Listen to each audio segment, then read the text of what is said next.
मध्य प्रदेश के लिए चलते हैं, जहां बीजेपी विधायक आईपीसी से उर्दू शब्दों को हटाने की मांग करते नजर आए।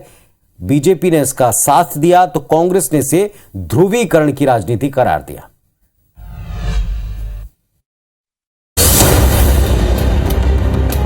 मध्य प्रदेश में अब भाषा की आड़ में सियासी वार पलटवार शुरू हो गया है। बीजेपी विधायक यशपाल सिंह सिसोदिया ने सदन में अशासकीय संकल्प पेश किया और भारतीय दंड संहिता यानी आईपीसी से उर्दू शब्दों को हटाने की बात कही। इसमें एक भी ऐसा शब्द नहीं है जो मैं कहीं इधर उधर से लाया हूँ। ये तमाम वे शब्द हैं जो न्यायालयीन प्रक्रिया के अंतर्गत और थानों से जाने वाले सूचना पत्रों के माध्यम से प्रचलन में आते हैं। इनको हिंदी शब्दावली में, हिंदी शब्दकोश में परिवर्तित करने को लेकर के मेरा अशासकीय संकल्प है। दूसरी तरफ कांग्रेस विधायकों ने इस पर आपत्ति जताई और तीखी नोकझोंक के बाद सदन से वॉकआउट कर दिया।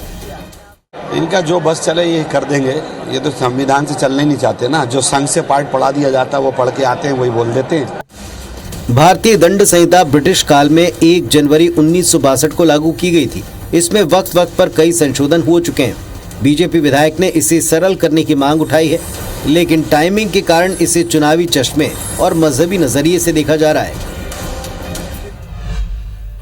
तो टाइमिंग को लेकर भी सवाल उठाए गए, मंशा को लेकर के भी सवाल उठाए गए। बीजेपी विधायक का ये अशासकीय संकल्प पूरा होता है या नहीं होता, ये तो खैर भविष्य ही बताएगा। लेकिन जरा इस सारी प्रक्रिया को हम थोड़ा सा डिकोड करते हैं, इसके आगे क्या परिणाम होंगे। और इसी बहाने आज जो उर्दू है, उर्दू को लेकर फैला भ्रम है, जरा इसको भी हम समझने की कोशिश करते हैं।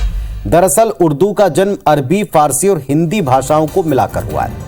उर्दू शब्द तुर्की भाषा से खुद लिया गया एक शब्द है, जिसका अर्थ होता है वो शिविर जहां राजा महाराजा यानी शाही तौर के ऊपर निवास करने वाले लोग सेफ रहते थे। आप इसे शाही तंबू भी कह सकते हैं। उर्दू फारसी सुलेख की नस्लिक लिपि शैली से जुड़ा हुआ है और ये ऐसी लिपि है जो हिंदी अंग्रेजी से उलट दाएं से बाएं हम इसे पढ़ते हैं। उर्दू भाषा का विकास 12वीं सदी में हुआ।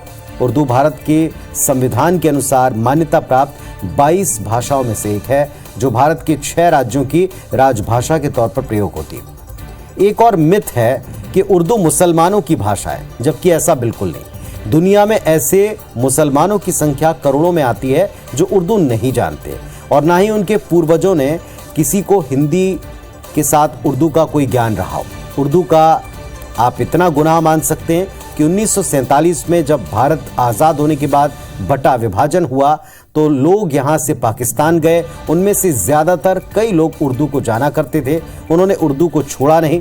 इधर भारत की हिंदू बिरादरी में इसका उल्टा ही संदेश गया और इसी बात का खामियाजा उर्दू आज तक भुगत रही है। लोगों के मन में ये भ्रम मजबूती से जम चुका है कि ये सिर्फ उन लोगों की भाषा है जिन्होंने देश के टुकड़े किए, विभाजन किया।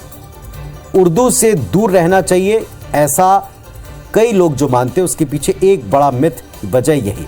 अब ये गलतफहमी आज तक बरकरार है। हालांकि एक तर्क जो विधायक महोदय दे रहे हैं भारतीय जनता पार्टी के, कि हिंदी अपने आप में एक समृद्ध भाषा है और हम हिंदी के आसान शब्दों का प्रक्रिया में इस्तेमाल कर सकते हैं, तो ये भी कोई गलत बात नहीं है। कई बार हमने देखा है कि चीज़ों को आसान बनाने के लिए अगर आप कोई काम करें और इसका जनमानस के ऊपर अच्छा इंपैक्ट पड़ता है तो इसमें कुछ गलत बात नहीं।